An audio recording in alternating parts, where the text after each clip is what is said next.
Kailan pa kayo dumating dito, Mrs.? 1 week na po. Ikaw, ilang araw ka na? Pares-pareho kami, magkaangkas po kami. Magkaangkas kayo? Deliver po kami. Ikaw, kapatid. Siya naman, asawa mo. By the way, sa inyong lahat, gusto kong ipaalam, kaya ako nandito as advocate, Yes, sir. hindi as congressman. In other words, hindi ko ito trabaho. Yung police, hindi ko kilala, hindi ko nakasama sa assignment. Itong pamilya nitong rider, hindi ko rin kilala itong mga ito. Siguro kilala ako. And to give you background, kaya ako may ganitong advocacy. Ako bilang isang anak mahirap na lumaki sa bahay kubo, naranasan namin ng aming pamilya yung discrimination sa pagbibigay ng public service. And nung high school pa lang ako, attorney for your information, biktima na ako ng illegal arrest. Nangarap ako na pag someday, somehow, at nagkaroon ako ng position na may capability ako na tulungan yung alleged victims ng pang-aabuso. Kaya nandito tayo. Taga saan ka? Santa Rosa na po. Santa Rosa, Laguna. Ikaw ay delivery rider. Lalamog po. Lalamove. Yung item, ano yung item? Ibon po. Ibon. Anong klaseng ibon? Martinez. Martinez. Kung Martinez yung item, anong batas ang nilabag? Republic Act 9147, sir. 9147. Wildlife Act natin, sir. Wildlife Act.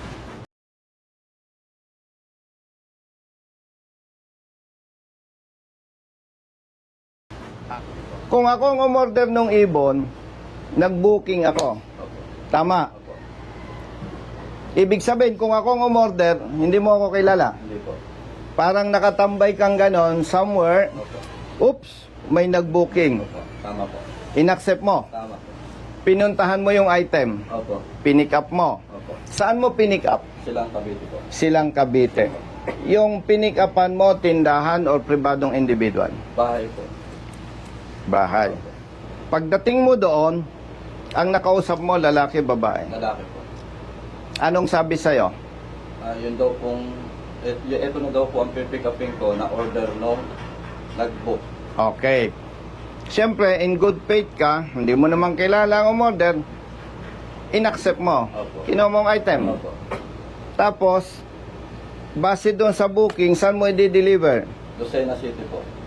Nasa Lucena City tayo, attorney, ano? Okay. Pagdating mo, sino ang nakaharap mo? Yung pong umorder, yung pong bayad, yung pong bumili. Sino? Si Sir Igiya po. Nung kaharap mo na siya, anong naging pag-uusap ninyo? Bali, tumawag po sa akin yung inorderan niya. Kaya wala daw pong Gcash si Sir. Baka pwede daw po ako na lang ang mag-Gcash. Ikaw, sige po, pwede naman po ako mag-Gcash. Pero sabihin niyo po sa kanya, tawagan niyo po siya para maibigay po sa akin. Ngayon po, nung nagkausap kaming ganon, binaba ko na po yung telepono, yung cellphone ko po. Naantay ko po na tawagan siya. Pagdating doon sa destination, automatically, siya ang nakaharap mo. Opo. Brother, paano mo nalaman na may deliver siyang ibon? Sige. Sir, ang kakontak ko nun, sir, yung kontak ko na nagangalang Boss LJ. Siya, bali, sir, yung nagbibigay sa akin ng info kung nasaan na, sir, yung item, sir. Oh. In other words, alpha mo yon. No, sir, hindi ko, yun, sir, ay, May communication ka sa kanya. meron, sir. Siyempre, Yes, sir, kung ako nagbibigay sa'yo ng info, yes, sir, meron. may communication na. Pinagdala namin, sir. Opa. So, ibig sabihin,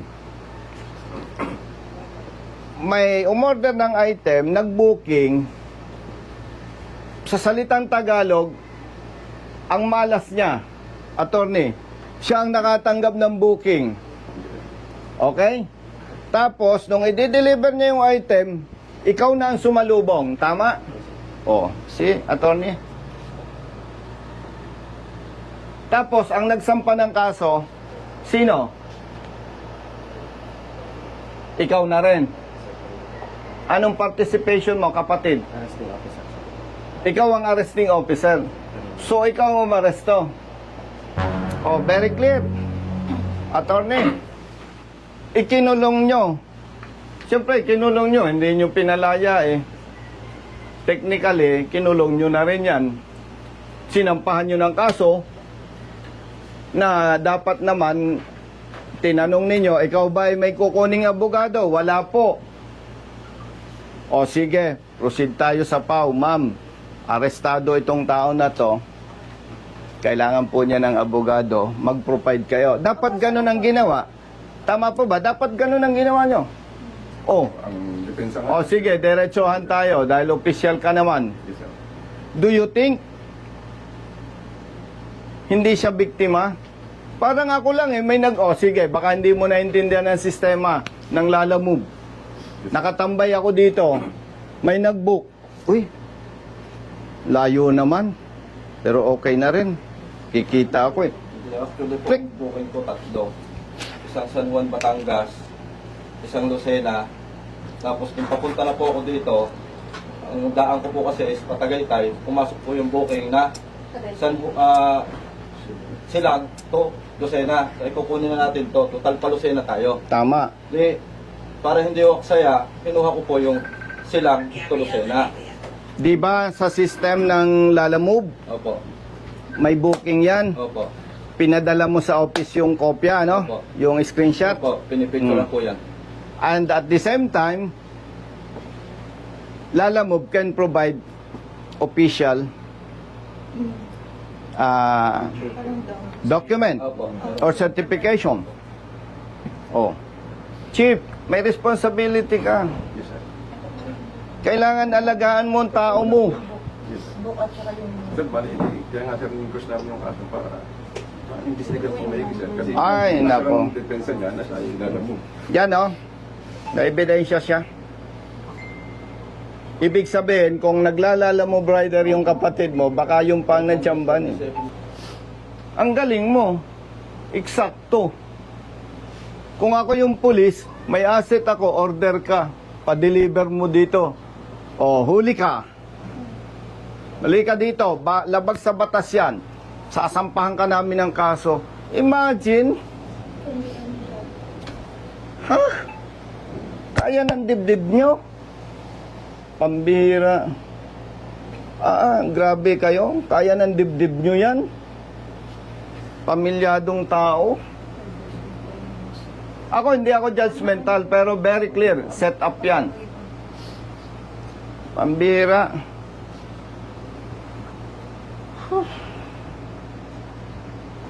Grabe kayo. Buti nakakatulog pa kayo. May pamilya ka. Meron, sir. Ilang anak mo? Isa, sir. Ikaw? Di may accomplishment kayo? Oh. May accomplishment kayo? May re-report kayo? May arrested person kayo? Wow! Ang galing! Maniwala kayo sa akin. Hindi po pwede ang kay General Torre. Maniwala kayo sa akin. Ang gusto niyan trabaho, yung tunay na trabaho, hindi ganyan. Kapareho din yan sa drugs eh. Yung ginagawa ng iba eh. Iba lang ang item.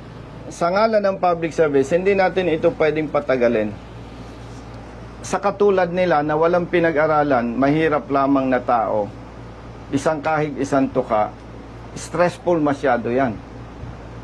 Dahil wala kayong may pakitang resolution, hepe, with your personnel and arrested person and his family, punta tayo sa prosecutor's office. Pag mag-i-request kami, tinitingnan namin ang kaso kung meron kami tatlong kategorya. Una-una, ito ba ay summary investigation? Ito ba ay expedited preliminary investigation? O ito ba ay regular na preliminary investigation? No? So meron tayong tatlong categories.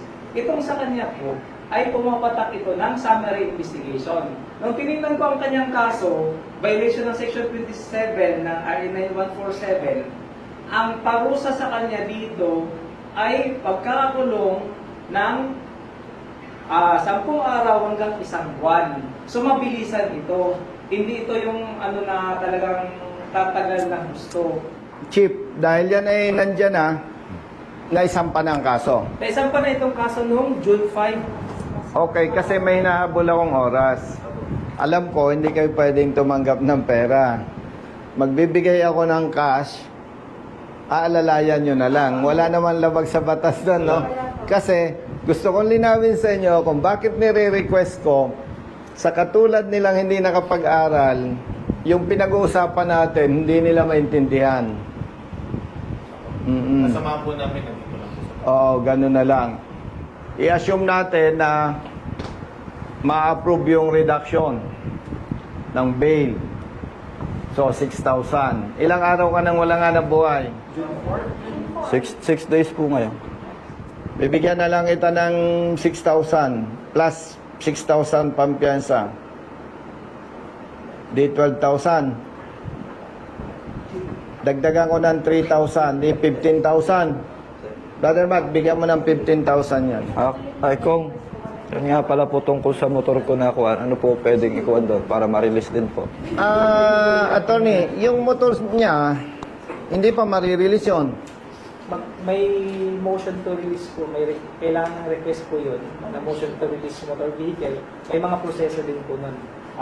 Oo nga, may proseso yun, pero gaano katagal yun? Sila, i-assist din po ng abogado ng handling lawyer. Kayo na mag-assist. Kasi nasa court pa rin po. Kailangan po namin ng certificate na na-impound sa kanila. Tapos po ay mga ORCR, picture po. Ang kagagawa mo po ng affidavit po. Sa iba na pangalan nito. Hindi po. Nakapag-bili ba sa record na meron motor? Kapag 12,000 yung bail, halimbawa, hindi na-approve, sabihan mo ako sa office. Sige po. O, Mrs. Tawag mo. Maraming Senator na salamat yung po. mag-assist sa inyo. And, Iyas, ang gusto ko mag-cooperate kayo. Hindi ko kayo inoobliga. Ang hinihiling ko sa inyo, mag-cooperate kayo. Magbigay kayo ng statement sa Iyas Opo. para maimbestigahan. Opo. At kung may makita sila na mali ng trabaho ng pulis, Opo. mabigyan ng administrative sanction. Opo, Kong. Okay? Opo, Kong. Pare-pareho naman tayong Pilipino. Hindi naman tayo magkakaaway. Pero pag may nakita kayong mali, ang request ko lang, sampahan nyo ng kaso kung kinakailangan. Tama ba? Lagi po kami ganun. Oo, kasi ang interest lang natin dito, yung mali, may tama. Para kung may mali, wag nang maulit na may nasasakripisyo. At sa parte ng administrative naman, may iyas. Ang interest lang natin dito, kung makita na may pagkakamali ang pulis, mapatawan ng kakulang parusa para huwag nang maulit pa. Oo, so yon. Salamat sa mga PAW lawyers and Tiger. Chief, salamat. Thank you very much, bro. Nice Oo. meeting you. Salamat, Tiger.